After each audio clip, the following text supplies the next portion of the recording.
I am a brony, someone who likes My Little Pony. A few years back on my university friends gave me an article about 6 girls who went to the same school and died on the same day.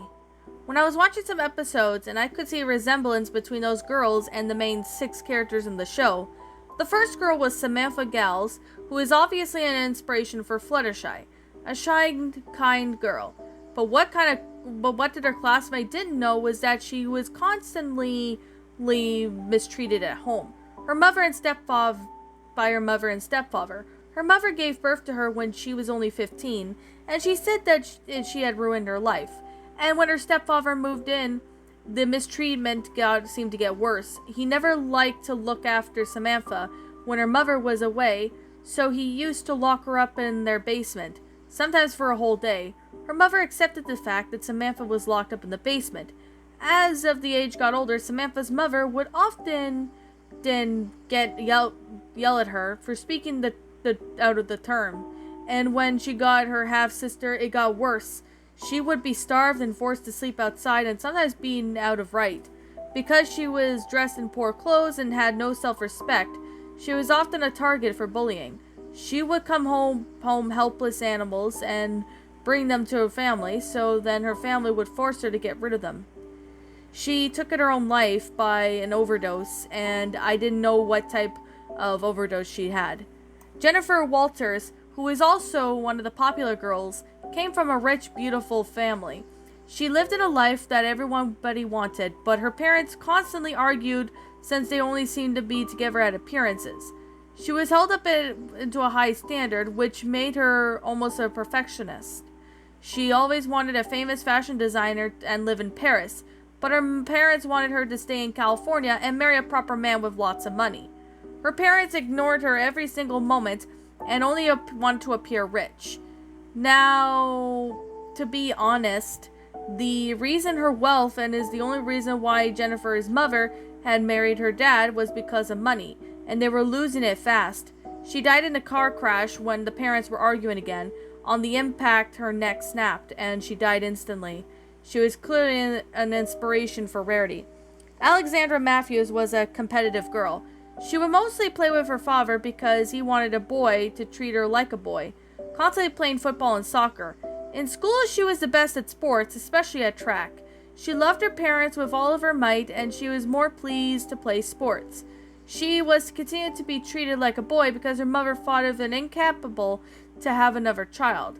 Her athletic ability was made of that her popular, and by that time it was high school, she was already being searched out by scouts across the country. By when her mother had a baby boy, she wasn't paying much attention to it anymore. She kept on trying to push her limits. She did push them too far, and at one point she started to take drugs, and it only made things worse since she had a genetic heart disease. Despite it, she kept on trying, and she died during a race from a heart attack halfway through. She was clearly the inspiration for Rainbow Dash.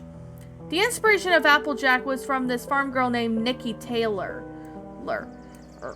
She lived with her mom and dad and her 10 older brothers and sisters, and her family was very poor.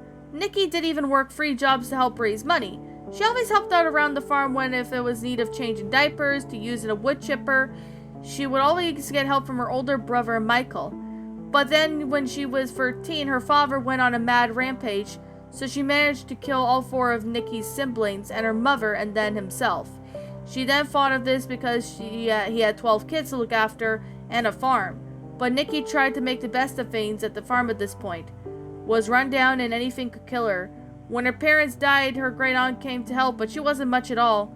She died at the age of 16. She wasn't at school and taking care of her siblings and the farm. Her death was very bloody because she fell into a wood chipper while not paying attention. Jamie Sanders was an inspiration for Pinkie Pie. When she was about 5, her father killed her mother and then himself after, like Samantha, she was mistreated and was forced into foster care in a very good home. The night had terrors about her mother screaming and her father threatening her and saying that she would be next. Every night of the same, and every night of terror would break into insanity out into millions of shards. And during the middle school, people thought that she had a hyperactive personality, and she would normally dress up in over-top clothing. She then died when she jumped off the building, and one of the voices in her head said that she could fly. And the inspiration for Twilight Sparkle, her name was Alex Peterson. Patterson. She grew up in a family of 4. She wasn't very given much attention because of her older brother, who was exceeding in all of his studies, so she became a genius as well. Her parents loved bragging about her children being geniuses. During high school, Alex was under a lot of pressure and was caught cheating. She took her own life because she thought that she was a disappointment. And that, my little pretties, was the truth behind My Little Pony, a My Little Pony Fury Pasta. My final thoughts on this story? I would have to admit that this one is actually a pretty good Fury Pasta. Like, the first time I heard this story was from, Creeks McPasta's channel, about, the main 6, such as Pinkie Pie, Fluttershy, Rarity, Rainbow Dash, Applejack, and even Twilight Sparkle, is an inspiration of the 6 girls that were dead. Either they took their own life or they were killed, and etc. It's very messed up when you come to think of this, especially if you watch this story. You would see how messed up it is in its own little way. Like, to be honest, I'm definitely have to say that this story was actually definitely something. Like, I've seen a couple creepypastas based on this, and I have to say this story was definitely something. Like, it's a pretty interesting creepypasta, to be completely honest. Now, apparently, from what I've heard, this story was written by NikkiBeilshmidt45. I think it's that. I can't really pronounce the name, but for some reason, I have to really admit that this one was actually quite good. Now, I'm just gonna say the user, what I'm seeing, because I can't really pronounce it. But to the author, you did a pretty good job with the story. I'm not gonna lie. This story was amazing and well done. So, I would have to say this story actually provided pretty good detail for what this story really is. Now, I think this one was deleted from the Creepypasta Wiki or something. I really don't know. I don't know why it would be deleted from the Creepypasta Wiki. Like, this story is just that good. I don't know why anyone would delete this from the Creepypasta Wiki. I don't know why, but this is still a pretty good story, and I really have to say it has a pretty good concept, and it's very good in detail regard to that. So I definitely would have to say this story was definitely something. Now, this story was pretty good for what it is. I really do find this My Little Pony story to be quite good. Even though the grammar is pretty good in the story, I really have to say that now that this story was pretty good for what this is. I really do find, the concept of it to be rather believable. Although I do have to say that, other creepypastas have done this story. But this story was not bad. I'm not going to sit there and lie and anything like that. It's still a pretty enjoyable story. I really found this one to be rather enjoyable for what this is. It's still a great story. I really do find this one to be rather amazing. Like, I have read a few other My Little Pony creepypastas, but this one, I have to say it's a pretty good story for what this is. I really remember sitting there and, finding this story, and I still find this one to be quite enjoyable. Now, for what this story is, I definitely would have to say it's a very believable story. Like, I honestly find this to be, amazing and believable. Especially with the whole concept of it itself, it's still pretty well made.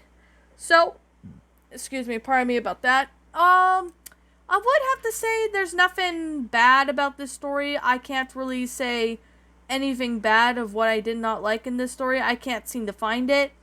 But if I do, then, yeah, that would be something else. But it's still a pretty good, concept for this, it's a good concept, I'm not gonna lie. It's still a pretty interesting concept. It has a pretty good detail of, what this story basically is. So, I really do that this story was, interesting. And I really do have to say that I actually found this story to be an enjoyable read. Now, I remember reading this, I believe, 2019, but never had the time to narrate it. but now I finally do. It's still really amazing. Like, if you want to read the story, it's on Wattpad. That's one of the only places you can find it because, well, nowadays, I think it was taken from the Creepypasta wiki, which I don't get why it would be taken down, but I still really found this story to be a pretty good one. So I really recommend you guys take a read at it if you want to. So, I guess with that being the case, that being said, I don't see anything what I don't like about this story, so I'm basically going to sit there and wrap up the review because there's like, not really much to say now, but I definitely have to say that this story, was pretty good for what this is. I really do find this story to be a pretty good one, not gonna lie.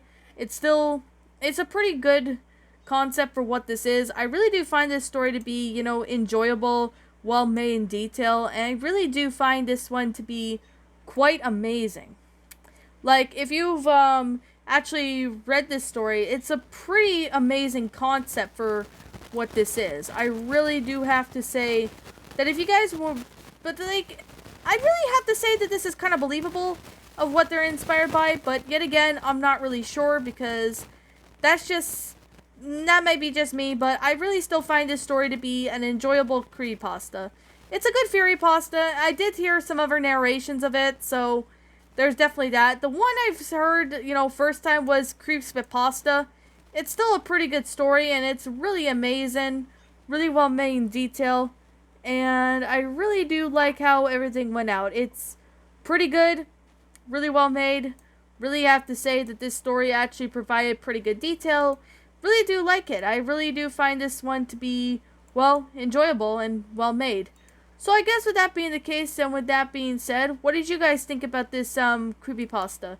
Did you all enjoy it? Did you all not? Also, what do you have? Oh yeah, I forgot to say my final rating before I said that. Now, like I'm gonna say this right now. I almost forgot about the rating, but like I'm gonna say right now, and like I always continue to say, this is simply my own personal opinion, and if you happen to disagree with me, that's fine too. We're all entitled to our own opinions in regards to these creepypastas, and this is simply my own personal thoughts. My final rating of this story would have to be a 10 out of 10. It's a great fury. It is pretty believable, pretty amazing. And I really have to say it's actually a pretty good inspiration of where, the main six were inspired from. Really do have to say it's a pretty interesting, well, concept for the whole story of its own self on what I really find this one to be enjoyable. It's a pretty good one. Really have to say I really do recommend that you check out this story if you haven't. It's still pretty good, really well made, and I really do find this one to be, well, enjoyable. It's a pretty good story. It's really nice. It's pretty amazing. Really do recommend you guys check this story out. It's a pretty good movie. I really recommend you take a look at it. Pretty awesome. I know I'm kind of repeating myself, but still. Anyways, with that being the case, that being said, what did you guys think about this creepypasta? Did you all enjoy it? Did you all not? Also, what you have done personally to help make this story a lot better? Feel free to leave me know what your thoughts are down in the comments section down below. I'm the Queen of Lions. Thank you so much for watching today's episode. And if you happen to be brand new here on this channel, be sure to like, comment, and subscribe because I make brand new videos every single day. Don't forget to ring the notification bell when I upload so that you guys will not miss an upload. And as always, please roll the outro because I'm out.